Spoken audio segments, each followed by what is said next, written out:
Demigra, applying to be a Supreme Kai time, but was ultimately denied because he was just a rookie mage. Better translations for the recent manga chapter just came out, and in today's video we're gonna go ahead and go through those translations. If you're brand new, make sure to hit that like button, subscribe, and turn on those post notifications. 75 million years ago, Demigra's ambitions began. Approaching the throne of Ios, Demigra states his desire to be the next Supreme Kai of time, but he was denied because he's a rookie mage.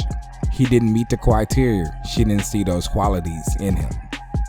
At this time, the god bird laid 2 eggs, and that would be YeLLa and Magicabura.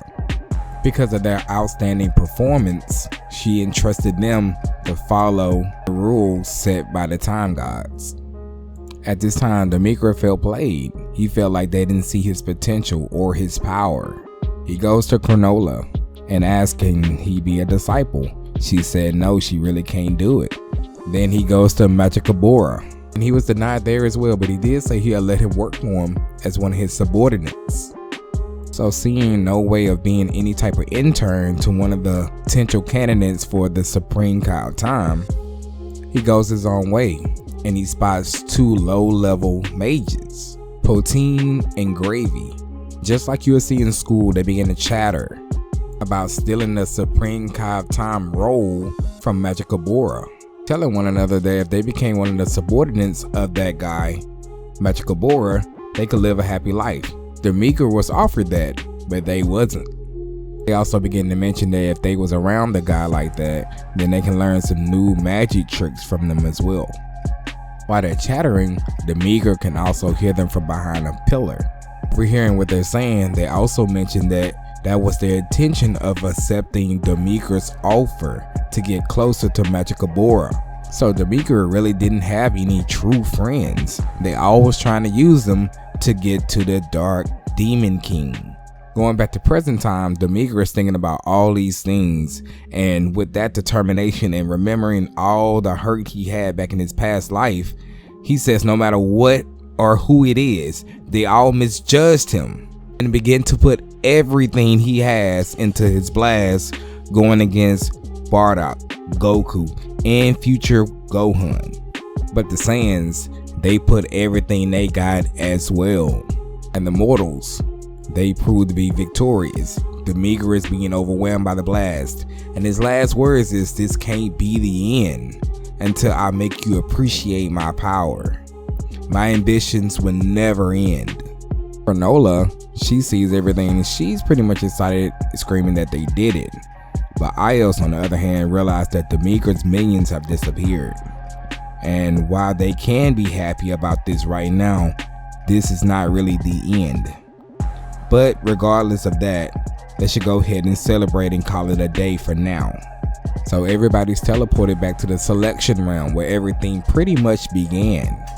The announcer thanks all the players who participated in the Space-Time War tournament. Although there were some hiccups here and there, they're now coming on the finale of this tournament, but that everybody enjoyed the moment of rest and relaxation. Time Patroller version of Gohan began to ask the Time Patroller version of Goten what happened to his hair, because his hair looks awfully different from what it did before.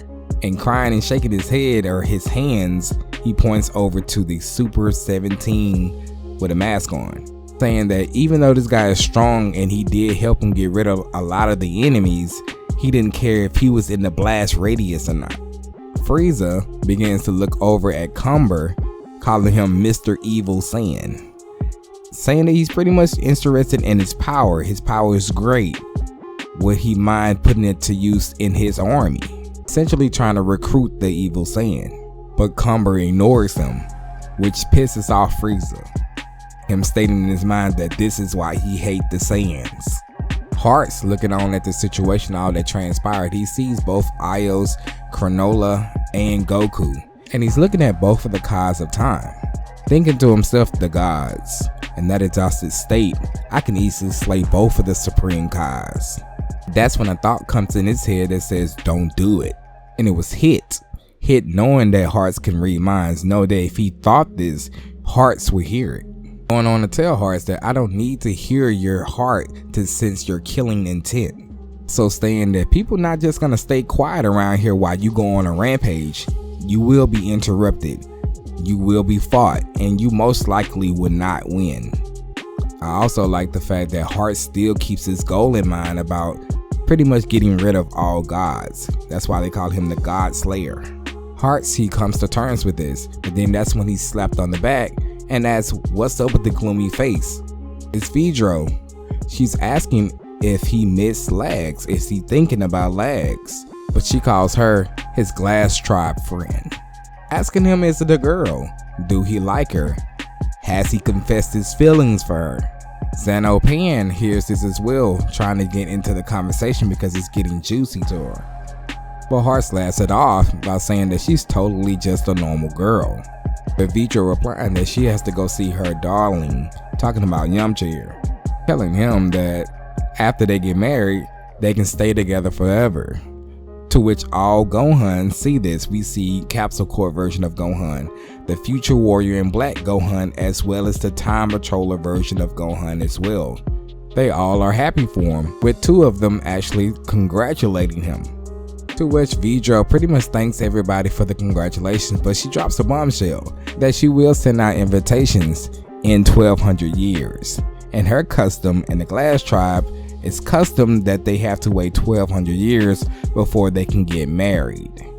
Farther stating that until then, she's gonna go wander around with Ios until that time has came about. Which completely throws Yamcha through a loop and everybody else. Piccolo's look on at this as well, with the Warrior in Black Namekian actually stating, you're right, he's definitely worth training, your disciple I mean.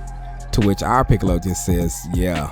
The Piccolo in Black also states that he will try to train one too if he can find a disciple. But our Piccolo just laughs it off by saying, yeah, just be careful and try not to be too overprotective.